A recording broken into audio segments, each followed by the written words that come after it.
Прям пару шагов сделал.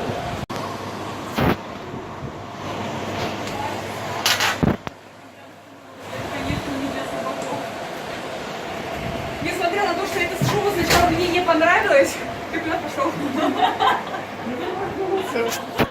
Настоящий, вот раз как-то неблагородно, мне чувствуется, что искусственный, но она теплая, я реально чувствовала себя комфортно. Просто супер. Но видишь, что шуба, которая сначала мне не понравится, она показалась мне слишком блестящей, смотрится как-то неблагородно, и мех искусственно это чувствуется, но она действительно теплая, я не замерзла. Шуба, которая сначала мне не понравилась, она показалась мне слишком блестящей, мех какой-то, ну, смотрится искусственным и не очень благородно, но она действительно теплая, я в ней не замерзла. Yes! Thank you so much.